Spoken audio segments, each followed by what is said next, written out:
प्रदूषण। आज प्रस्तुत है डॉक्टर अरुण मांडे के मराठी नाटक का हिंदी अनुवाद। तो लीजिए सुनिए नाटक प्रदूषण।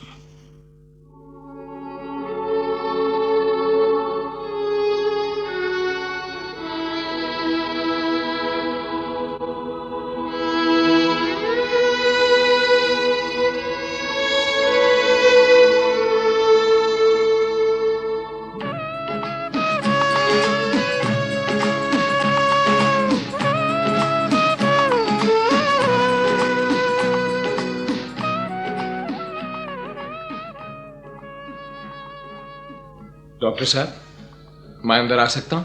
आइए आइए मिस्टर जोशी, आइए। सुबह जयंत आपके पास आया था। उसने बताया कि आपने मुझे बुलाया है। हाँ, बैठिए बैठिए। Thank you. डॉक्टर साहब, जयंत की जांच की आपने? हाँ की। वो अच्छा हो जाएगा ना? अभी कुछ और जांच करनी पड़ेगी। जो करना है वो सब कीजिए डॉक्टर साहब, पर मेरे जयंत को अच्छा कर दीजिए। स्कूल की फुटबॉल टीम का कैप्टन है वो। उसे इस तरह बीमार देखकर बहुत बुरा लगता है। Yes, I can understand that. अच्छा ये बताइए, फुटबॉल खेलते हुए उसे कभी चोट लगी है? पाँव में या घुटनों में? नहीं, इसे खेलते हुए थोड़ी बहुत तो लगी जाती डॉक्टर साहब, पर जहां तक मुझे याद है फ्रैक्चर जैसी बड़ी सीरियस चोट नहीं, कभी नहीं लगी। बचपन में उसे पोलियो के डोज दिए थे? जी दिए थे। आपके घर में किसी को जोड़ों के दर्द की बीमारी? नहीं, किसी को नहीं। हाँ, मेरे पिताजी को ब्लड प्रेशर था। आपको क्या लगता है डॉक्टर साहब, जयंत को कोई पैतृक रोग है? देखिए, डायग्नोज करने से पहले कुछ शंकाओं का समाधान जरूरी होता है। आप रहते कहाँ हैं? चौधरी के खाद कारखाने पास वाली हाउसिंग कॉलोनी में। आपकी कॉलोनी में पानी कहाँ से आता है? नगर पालिका का? नहीं। फिर पानी कहाँ से लाते हैं? हम सबने मिलकर एक बोरिंग कुआं खुदवाया है। हमारे आसपास की तमाम कॉलोनीज में बोरिंग कुएं ही हैं। तो उस पानी की कभी जांच करवाई आप लोगों ने? जांच? नहीं डॉक्टर साहब, कभी आवश्यकता ही नहीं समझी हमने। फिर भी आपको जांच तो करवानी चाहिए थी। लेकिन डॉक्टर साहब, हमारे इलाके में आज तक गैस्ट्रो, कॉलरा, पीलिया जैसे रोग देखे ही नहीं गए। डॉक्टर साहब, इस पानी से जयंत की बीमारी का कुछ संबंध है क्या? यही तो विचार कर रहा हूं मिस्टर जोशी। अब देखिए, पिछले कुछ महीनों में मेरे पास आया इस प्रकार का ये 10वां केस है। हाँ, याद है डॉक्टर साहब, हमारी कॉलोनी में कारखाने में काम करने वाले पवार साहब के बच्चे को भी ऐसी ही बीमारी है। मिस्टर जोशी, मेरे पास आए ये सारे केस आपके ही इलाके के हैं। और दूसरी बात, सारे बच्चों के दांत खराब हैं। हाँ, जयंत के भी हैं डॉक्टर साहब। ऐसा कीजिए, जयंत को एक बार दांतों के डॉक्टर को दिखाइए। हमारे सवालों का जवाब वहीं मिलेगा। जी। मुझे लगता है कि सिर्फ जयंत ही नहीं, आपके इलाके के तमाम बच्चों का स्वास्थ्य खतरे में है। अगर ऐसा है तो आप जो कहेंगे सब करने को तैयार हूं मैं। तो अब आप घर जाइए और जल्दी से जल्दी डेंटिस्ट की रिपोर्ट मुझे दिखाइए। आज ही जाता हूं। अच्छा डॉक्टर साहब, नमस्ते। नमस्ते।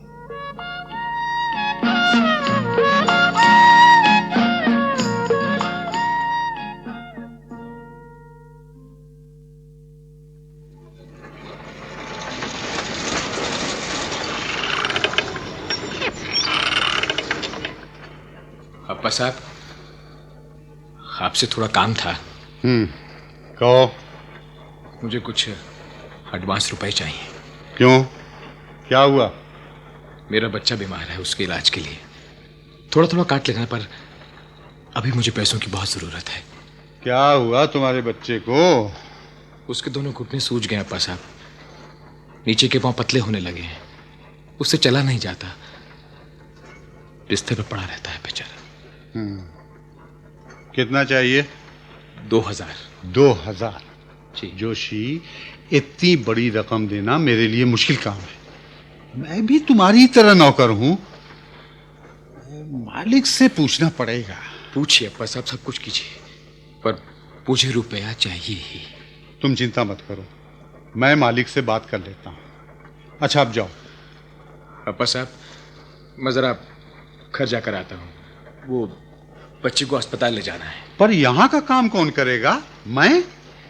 अरे मैटर देखना है, प्रूफ पढ़ना है और अनुवाद करना है। काफी मैटर तो तैयार ही है अप्पा साहब, सिर्फ आपका संपादकीय रहता है। अरे मुझे तो ध्यान ही नहीं था। ऐसा करो जोशी, आज तुम संपादकीय लिख दो, मुझे जरा बाहर जाना है। मैं संपादकीय लिखूं? हाँ हाँ, तो इसमें बुराई क्या है? अरे तुम उप संपादक हो, तुम्हें सब कुछ लिखना आना चाहिए, वरना तुम्हारा प्रमोशन कैसे होगा? पर अप्पा साहब, आज तक मैंने कभी संपादकीय लिखा ही नहीं। तो अब लिखो। ऐसा करो, पुरानी फाइलें निकालकर मेरे संपादकीय पढ़ो, कैसे लिखा जाता है समझ में आ जाएगा। अप्पा साहब, आगामी रविवार के अंक के लिए अपने लेख को डाल दूं क्या? कौन सा? अरे वही, रावकर कारखाने के चेयरमैन की काली करतूतों पर लिखा था, आपको पढ़ने को दिया तो था मैंने। अच्छा अच्छा, अरे वो लेख। अरे भाई, उसे तो मैंने कचड़े की टोकरी में तभी फेंक दिया था। लेकिन क्यों? चेयरमैन साहब अपने मालिक के दोस्त हैं, उनके ही विज्ञापनों के कारण हमें नियमित तनख्वाह मिलती है, समझे? अगर तुम्हारा लेख छप जाता तो मालूम है क्या होता? मालिक हम दोनों को नौकरी से निकाल देता। तब रविवार के अंक में क्या दिया जाएगा? इसका विचार किया है मैंने। तो ऐसा करो जोशी कि वो खाद कारखाने के मालिक को जानते हो?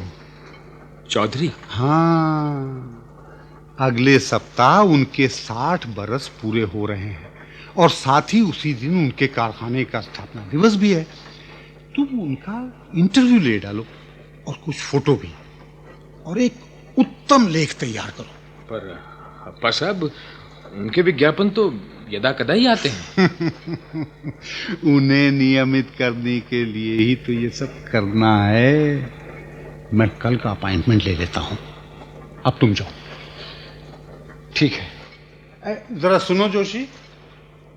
क्या अप्पा साहब? रात की ड्यूटी पर भाले राव नहीं आएंगे, उनकी ड्यूटी आज तुम कर लेना। पर अप्पा साहब, रात को तो मुझे अपने बच्चे को देखना होता है, प्लीज किसी और से कहिए ना। जोशी, तुम्हें मालूम है ना कि अभी मैं कहाँ जा रहा हूँ? मालिक से मिलने। तुम्हें एडवांस चाहिए या नहीं? ठीक है, आप जो भी आदेश देंगे सब पूरा करूंगा, पर मुझे आधे घंटे की तो छुट्टी दे दीजिए। बच्चे को डॉक्टर के पास ले जाना है, प्लीज।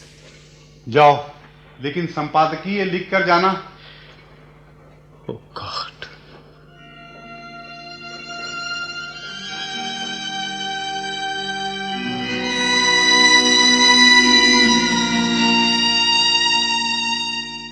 मैं कम इन डॉक्टर साहब? अरे मिस्टर जोशी, आइए आइए। डेंटिस्ट की रिपोर्ट लाए? जी, उन्होंने आपके लिए ये चिट्ठी भी दी है। अच्छा, ये लीजिए। लाइए जरा देखूं तो क्या कहते हैं। अच्छा, हाँ, तो मेरी शंका सही निकली। कैसी शंका डॉक्टर साहब? आपके जयंत को फ्लोराइड पॉइजनिंग हो गई है। इसका क्या मतलब है डॉक्टर साहब? देखिए, फ्लोराइड एक रासायनिक द्रव्य है जो टूथपेस्ट में होता है। हाँ, विज्ञापन में बताते हैं ये। लेकिन टूथपेस्ट में इसकी मात्रा बहुत कम होती है और इसका उपयोग भी कम ही होता है। दांतों को जो कीड़े लग जाते हैं वो इस फ्लोराइड की वजह से रुक जाते हैं। लेकिन जयंत के दांत? यस, अगर फ्लोराइड की मात्रा ज्यादा हो तो वो जहरीला हो जाता है और इसका असर दांतों, बड़ी हड्डियों और खासकर जोड़ों पर अधिक होता है और पांव हमेशा हमेशा के लिए निकम्मे हो जाते हैं। ओ डॉक्टर, इसका मतलब जयंत अब कभी चल फिर नहीं सकेगा, सारी उम्र अपंग रहेगा। बोलिए ना डॉक्टर साहब। सॉरी जोशी, अब कुछ भी नहीं किया जा सकता। ओ डॉक्टर साहब, जयंत मेरा इकलौता बेटा है। शायद उसने पिछले जन्म में पाप किए होंगे, तभी भगवान ने मुझे ये सजा दी है। ईश्वर को दोष क्यों देते हैं जोशी जी? असली कारण तो हम खुद हैं। इंसान की लापरवाही के कारण ही ऐसा होता है। इसका शिकार सिर्फ जयंत ही नहीं, उसके जैसे कितने ही बच्चे हैं। भोपाल गैस कांड से भी हमने कुछ नहीं सीखा। मतलब ये सब प्रदूषण की वजह से हुआ है? फ्लोराइड के प्रदूषण की वजह से? हाँ, आपके इलाके के सभी बोरिंग कुओं के पानी की जांच करवानी होगी। फ्लोराइड की मात्रा का पता लगाना होगा और मुझे विश्वास है कि मात्रा काफी ज्यादा ही होगी। लेकिन डॉक्टर साहब, ये फ्लोराइड हमारे इलाके में आया कहां से? वो आपके इलाके में खाद का कारखाना है ना? जी। और वहां बहुत सारे रासायनिक द्रव्यों का इस्तेमाल होता है। वेस्ट मटेरियल फ्लोराइड खाद का बाय प्रोडक्ट है। खाद बनाने में इसका कुछ उपयोग नहीं होता, इसे फेंकना पड़ता है। अगर इसके फेंकने की उचित व्यवस्था नहीं है तो यह फ्लोराइड जमीन के भीतर पानी में घुल सकता है और इस पानी के इस्तेमाल से छोटे बच्चों पर बुरा असर होता है, जैसा कि आप देख रहे हैं। अगर ऐसा है डॉक्टर साहब, तब तो ये बहुत सनसनीखेज समाचार है। बिल्कुल। और अगर ये सिद्ध हो गया तो इसका फायदा आपको भी होगा। वो कैसे डॉक्टर? कारखाने को इसका कंपनसेशन देना पड़ेगा। आप कारखाने के खिलाफ केस कर सकते हैं। कारखाने की गैर जिम्मेदारी की सजा जयंत जैसे अन्य बच्चों को क्यों मिले? इसकी सजा तो उनको मिलनी चाहिए। पर डॉक्टर साहब, पहले ये साबित करना पड़ेगा, सबूत इकट्ठे करने पड़ेंगे। आपके लिए यह बहुत सहज काम है mister Joshi. Yes doctor. Appa Sahab ने मुझे चौधरी का इंटरव्यू लेने के लिए कहा है। ये बहुत अच्छा अवसर है डॉक्टर। इस चौधरी को अब मैं छोड़ने वाला नहीं। अच्छा डॉक्टर, मैं चलता हूं।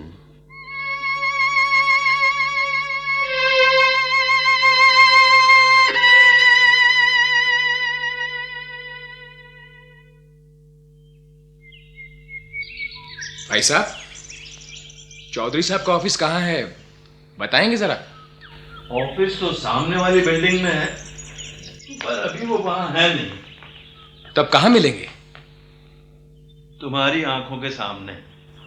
मतलब आप चौधरी साहब खुद? क्यों?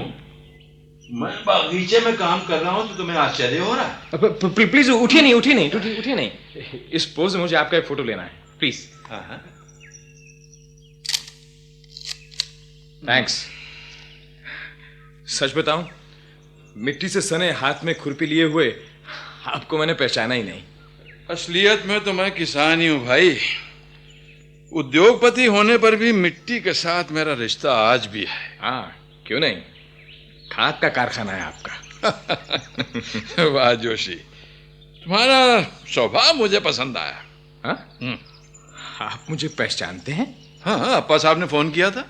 ओह, मैं आपका इंटरव्यू लेने आया हूँ। तो ऐसा करते हैं, ये मेरे घूमने का समय है, हम लोग इसी तरह चलते चलते बात करते हैं। क्यों, चलेगा ना? अच्छा विचार है, मुझे आपका कारखाना भी देखने को मिलेगा। तो चलें? आइए। चल। चौधरी साहब, इन दरख्तों के कारण आपका कारखाना ठीक से दिखाई नहीं दे रहा। इनमें से बहुत सारे दरख्त मैंने खुद लगाए। अच्छा? कारखाने के आसपास बबूल का कंपाउंड तैयार किया मैंने, जिससे कारखाने का सौंदर्य बढ़ गया और वायु भी कम प्रदूषित होती है। प्रदूषण की समस्या हमें अब तक तो हुई नहीं। यहाँ बड़े कारखाने सिर्फ दो हैं, एक शक्कर कारखाना और दूसरा ये। अच्छा, आप बंबई, पुणे जैसे बड़े शहर छोड़कर यहाँ कैसे आए? मुझे अपने जीवन में प्रवाह के विरुद्ध चलना अच्छा लगता है।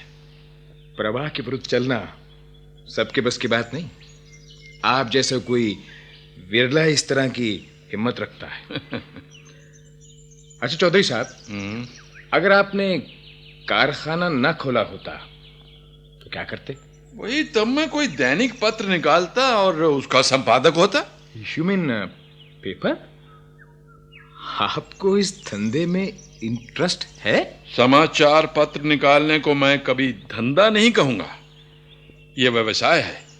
और सच पूछो तो इसमें साधना है, तपस्या है। पर हमारे अप्पा साहब के लिए समाचार की बजाय विज्ञापन अधिक महत्व रखता है। मुझे मालूम है, परंतु जोशी, सभी संपादक अप्पा साहब नहीं होते। संपादक को सर्जन की भांति होना चाहिए। समाज में जो गंदगी है और गैर जरूरी है, स्वास्थ्य को नुकसान पहुंचाने वाला है, उसे अलग करके दिखाना चाहिए। वाह, अगर मैं आप जैसे संपादक के पास नौकरी करता तो मुझे बहुत खुशी होती। मुझे भी आप ही की तरह लगता है चौधरी साहब। दैनिक पत्र शीशे की तरह स्वच्छ होना चाहिए, लेकिन अगर शीशे पर ही धूल जमी हो तो तस्वीर को दोष देने से क्या लाभ। जोशी भाई, तुम्हारे विचार उत्तम हैं। सच पूछो तो तुम्हें किसी बड़े पेपर में काम करना चाहिए। चौधरी साहब, सब जगह सिफारिशों और भ्रष्टाचार का बोलबाला है। तुम ठीक कहते हो। इन तमाम बातों से हमारे समाज में प्रदूषण फैलता है। पर आपके कारखाने के प्रदूषण से कम होता है। मेरे कारखाने के कारण कभी भी प्रदूषण नहीं होगा, क्योंकि हम लोग इसके संबंध में खूब सावधानी बरतते हैं। कारखाना शुरू करने से पहले यहाँ पर्यावरण अधिकारी आकर गए हैं। वेस्ट मटेरियल कारखाने के बाहर जाता ही नहीं। अधिकारियों ने हमें वैसे सर्टिफिकेट भी दिए हैं। अच्छा, अब मुझे आपका कारखाना देखने को मिलेगा? अवश्य, परंतु आज नहीं। आज शुक्रवार है और शुक्रवार को कारखाने की छुट्टी होती है। अच्छा, ये सामने क्या है, ये टंकियों जैसा? हाँ भाई, ये टैंक्स हैं। इनमें हम कारखाने का वेस्ट मटेरियल डालते हैं। गर्मी के कारण वो सूख जाता है और इसके अंदर का विषैला पदार्थ प्रभावहीन हो जाता है।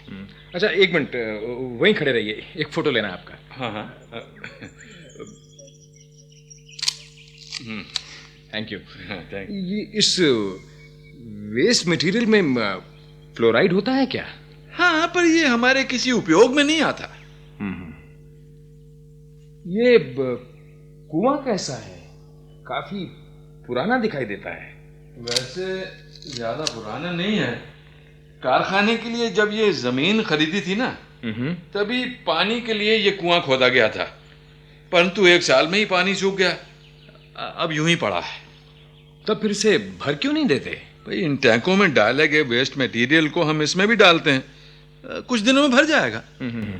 अच्छा चौधरी साहब, आप जरा इस कुएं की दीवार पर बैठिए। हाँ, एक फोटो लेना यहाँ पे। 1 मिनट। हाँ। Fine, thank you. Joshi ji, अरे भाई, तुम इतने फोटो ले रहे हो, क्या सब पेपर में छपेंगे? मैं अपनी तरफ से पूरी कोशिश करूंगा चौधरी साहब। वाह जोशी भाई, तुम मुझे पसंद आए हैं। अच्छा चौधरी साहब, अब मैं चलता हूँ, वो काफी समय हो गया है। ठीक है, फिर मिलेंगे। नमस्ते। नमस्ते।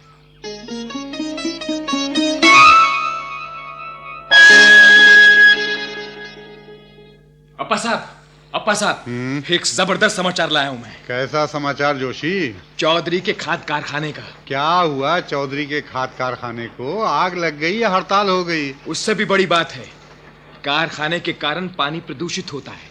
इससे बच्चे अपंग हो रहे हैं, उनमें मेरा भी बच्चा शामिल है। कारखाने पर मैं मुकदमा करूंगा। क्या क्या ये बात सच है? तुम्हारे पास सबूत हैं? हाँ है, ये देखे ना, पानी जांच की रिपोर्ट। फ्लोराइड गैस रासायनिक द्रव्य की मात्रा कितनी अधिक है, और इसी अधिक मात्रा की वजह से बच्चे अपंग होते हैं। लेकिन ये कारखाने की वजह से कैसे हुआ? ये फोटोग्राफ देखिए ना, ये टैंक्स हैं। इनमें सारा वेस्ट मटेरियल सुखाने के लिए डालते हैं। पर ये टैंक्स जगह जगह जंग से कटे हुए हैं। इसमें डाला गया ये मटेरियल धीरे धीरे जमीन में रिश्ता रहता है। ये देखिए ना, फोटोग्राफ में साफ साफ दिखाई देता है। देखिए, इस कुएं को देखिए, इसमें सूखा हुआ माल डालते हैं, ऐसा चौधरी साहब कहते हैं। पर जब मैंने उस तरफ देखा तो उसमें सारा गीला माल था। विषैला फ्लोराइड सब जमीन में जाता है और पानी में मिल जाता है। आसपास के सारे बोरिंग कुओं के पानी में इसका असर होता है। तुमने ये फोटोग्राफ्स लिए कैसे? इंटरव्यू करते हुए। बहुत होशियार हो जोशी। अप्पा साहब, मैं इतनी बड़ी खबर लाया हूं, इसे तुरंत छपना चाहिए। Relax Joshi, relax. पहले पूरी रिपोर्ट मुझे ठीक से पढ़ने दो। पर अप्पा साहब, ये खबर लीक हो गई तो? अरे कैसे होगी? तुम किसी को कुछ मत बताना, और मैं भी किसी को नहीं बताऊंगा। ठीक है, पर मुझे जल्द से जल्दी न्याय मिलना चाहिए। मिलेगा जोशी, मिलेगा। एक मिनट, एक मिनट। इन फोटोग्राफ्स के नेगेटिव्स कहाँ हैं? मेरे पास है। मुझे दे दो, कुछ और कापियां निकलवानी होगी। जी, अभी लाता हूँ अप्पा साहब।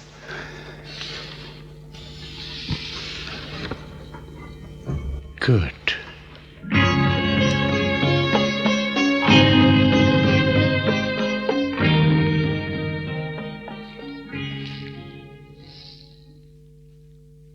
मिस्टर जोशी, चौधरी साहब, आप यहाँ? हाँ, उस दिन तुम मेरी तरफ आए थे, आज मैं तुम्हारी तरफ आया हूं। अप्पा साहब हैं? नहीं, अभी तक आए नहीं। आप बैठिए, बैठिए ना प्लीज। वो देखो जोशी, वो आ गए। आइए आइए अप्पा साहब, मैं आप ही का इंतजार कर रहा था। चौधरी साहब, आप त्याग पत्र लाए हैं? मुझे अभी भी विश्वास नहीं हो रहा है चौधरी साहब। अप्पा साहब, त्याग पत्र लाए हैं ना? जी हाँ, लाया हूँ मालिक। मालिक? कौन मालिक? अरे ये चौधरी साहब, आज से हमारी प्रेस के ये मालिक हैं। मतलब? मैं बताता हूँ मिस्टर जोशी, इस प्रेस और इस पेपर को मैंने खरीद लिया है। Oh my God. अप्पा साहब, त्याग पत्र मुझे दीजिए। जी, ये लीजिए। अब वो फाइल भी दे दीजिए। चौधरी साहब, मैं जोशी की तरह मूर्ख नहीं हूं जो इतनी महत्वपूर्ण फाइल आपको दे दूं। सौदा पूरा होने के बाद ही मिलेगी आपको ये फाइल। ठीक है, सौदा पूरा होने तक ये फाइल जोशी को दे दो। मैं किसी को भी नहीं दूंगा। तो फिर समझ लो अपना सौदा कैंसिल। ठीक है, लो जोशी, ये फाइल तुम अपने पास रखो। ठीक। जोशी, खोल कर देखो, इसमें नेगेटिव्स है ना? ओह माय गॉड, ये तो मेरी फाइल है। अप्पा साहब, तुम्हारा त्याग पत्र स्वीकार कर लिया गया है। Now you get out. और वो अपना सौदा? कैंसिल हो गया। जोशी, ये फाइल मुझे दे दो। इसको नहीं देना, ये मेरा आदेश है। मैं मालिक हूं तुम्हारा। जोशी, ध्यान रखना, इस आदमी ने जैसे मुझे फंसाया है, तुम्हें भी ऐसे ही फंसाएगा। ये प्रेस, ये पेपर इसने खरीद लिया है। जानते हो क्यों? जानते हो क्यों? इसलिए कि तुमने जो इसके खिलाफ लिखा है वो छपने ना पाए। लेकिन ये फाइल मैं किसी को नहीं दूंगा। अप्पा, अगर तुम यहां से नहीं गए तो धक्के मार कर निकलवा दूंगा। No, will you please get out? चाहता हूं, लेकिन ये ध्यान रखना चौधरी कि मेरा जाना बहुत महंगा पड़ेगा तुम्हें। चौधरी, मैं भी चला। इसी क्षण मैं त्याग पत्र देता हूं। रुको जोशी, मैं आपको फाइल नहीं दूंगा। मुझे तुम्हारी फाइल नहीं चाहिए और ना ही त्याग पत्र। तब आपको चाहिए क्या? मुझे जोशी चाहिए, इस पेपर के संपादक के रूप में। संपादक? हाँ, हरगिज नहीं। मुझे नहीं चाहिए आपकी नौकरी। अब भी तुम्हें अप्पा पर विश्वास है ना? तुम्हें मालूम है उसने क्या सौदा किया था? क्या? कल वो मेरे पास आया है तुम्हारी ये फाइल लेकर। चौधरी साहब, फाइल और फोटो देख लिए ना? हाँ। अब ये खबर छापूं या नहीं? तुम्हें क्या चाहिए? मुझे एक बड़ी प्रेस डाल कर दो, जिसमें 4 आना भागीदारी आपकी। इसके बदले ये फाइल मुझे मिल जाएगी? नहीं नहीं नहीं चौधरी साहब, अपन दोनों के नाम पर ये फाइल बैंक लॉकर में रहेगी। जोशी और उसके बच्चे का क्या करें? चौधरी साहब, उसके नसीब में जो है सो है, उसका आप क्या कर सकते हैं? अगर उसने फाइल मांगी तो? कह दूंगा खो गई। अरे ये सब आप मुझ पे छोड़िए। हाँ, ये भी ठीक है। तब क्या तय हुआ? मंजूर, पर एक शर्त है। क्या? अगर तुम कल त्याग पत्र दे सकते हो तो मुझे ये सौदा मंजूर है। ठीक है, मैं त्याग पत्र दे दूंगा। कल आता हूं मैं तुम्हारे पास। अब तुम जाओ। नमस्ते चौधरी साहब। अप्पा से निकलने का एक ही रास्ता था मेरे पास, इस प्रेस को खरीदना। जोशी, ये फाइल अब तुम्हारे पास है। तुम इसका जैसे चाहो उपयोग कर सकते हो, मैं तुम्हें नहीं रोकूंगा। हाँ, लेकिन एक निवेदन है। वो क्या? तुम यहां से जाना नहीं। नहीं, यहां रहने की मेरी बिल्कुल इच्छा नहीं है। आपके कारण मेरा जयंत स्थायी रूप से अपंग हो गया है। परंतु उसके लिए मैं अकेला जिम्मेदार नहीं हूं जोशी। देखो, मैंने जब ये कारखाना शुरू किया था तब वो शहर से 4 किलोमीटर दूर था। पिछले 10 वर्षों में शहर की जनसंख्या बढ़ने के कारण बस्ती कारखाने तक पहुंच गई है। और फिर नगर पालिका ने तुम्हारे पीने के पानी की व्यवस्था नहीं की। तुम्हें बोरिंग कुएं का पानी पीना पड़ता है। तुम ही बताओ। अरे बताओ ना, इसमें मेरी क्या गलती है? दूसरों की गलतियां निकालने से आप अपनी गलती से बच जाएंगे क्या? मैं अपनी गलती स्वीकार करता हूं जोशी। कोर्ट में जो कंपेंसेशन तय होगा वो जयंत और सब बच्चों को मिलेगा।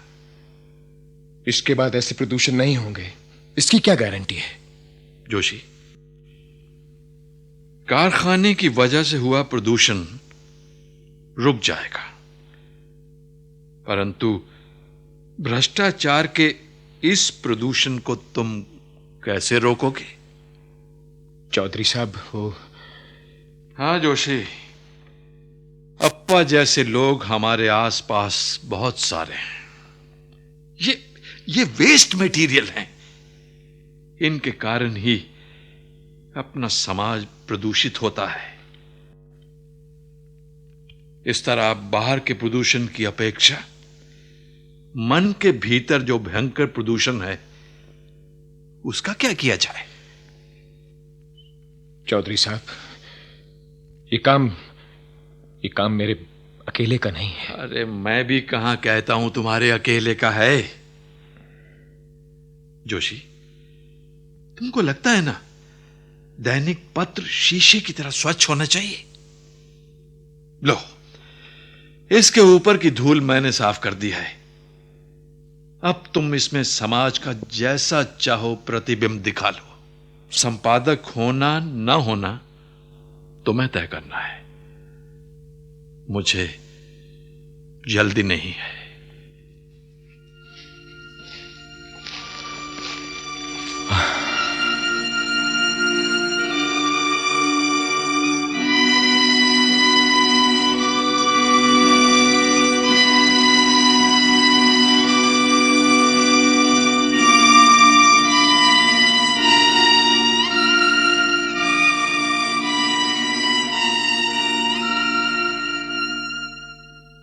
प्रदूषण नाटकों की विशेष मासिक श्रृंखला में अभी आप डॉक्टर अरुण मांडे के मराठी नाटक का ये हिंदी अनुवाद सुन रहे थे। हिंदी अनुवाद श्री आत्माराम ने किया। नाटक के निर्देशक थे सुदर्शन कुमार, प्रस्तुतिकरण सहायक सिद्धिनाथ झा और महफूज हसन। भाग लेने वाले कलाकार थे सर्वश्री अश्वनी कुमार, बाकर मुज्तबा, योगेंद्र टिक्कू और श्याम अरोड़ा। ये नाटक केंद्रीय नाटक एकांश द्वारा आकाशवाणी के दिल्ली केंद्र पर तैयार किया